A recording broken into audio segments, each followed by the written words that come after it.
tanggal 3 Agustus ada peristiwa penting apa? Oh ada Pak, kemerdekaan Niger. Niger? Iya, begini ceritanya. Tanggal 3 Agustus tahun 1960, di tengah panasnya Afrika Barat, sebuah bangsa akhirnya berdiri. Sendiri setelah puluhan tahun berada di bawah kekuasaan Prancis. Tapi tunggu dulu, jangan sampai tertukar. Ini Niger, bukan Nigeria. Dua negara Afrika yang namanya hampir sama. Tapi sejarahnya berbeda. Jauh sebelum bangsa Eropa datang, wilayah Niger bukanlah tanah kosong. Di sini telah hidup masyarakat dengan kerajaan, perdagangan, dan kebudayaannya sendiri.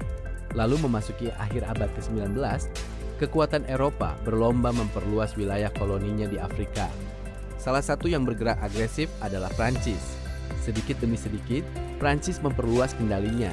Wilayah yang kelak menjadi Niger akhirnya dimasukkan ke dalam sistem kolonial Prancis di Afrika Barat. Pemerintahan berubah. Kekuasaan politik kini berada di tangan kolonial. Bagi masyarakat lokal, keputusan penting tentang tanah mereka tidak lagi sepenuhnya berada di tangan sendiri.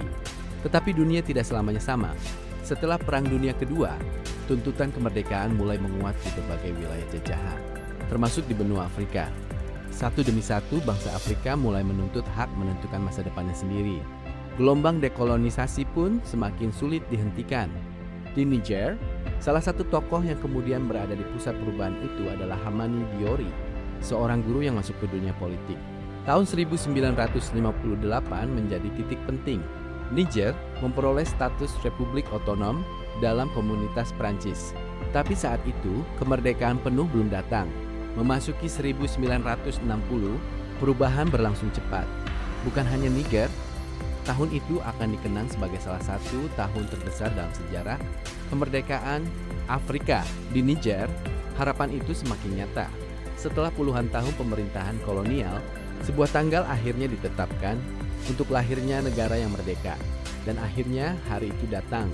3 Agustus tahun 1960, Republik Niger resmi memperoleh kemerdekaan penuh dari Prancis. Sebuah negara baru pun lahir. Untuk pertama kalinya, Niger memasuki dunia internasional sebagai negara berdaulat, dengan pemerintahan dan tanggung jawab atas masa depannya sendiri.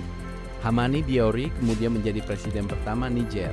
Dari seorang guru, ia kini memimpin sebuah negara yang baru saja memperoleh kemerdekaannya. Oh, makin tahu saya.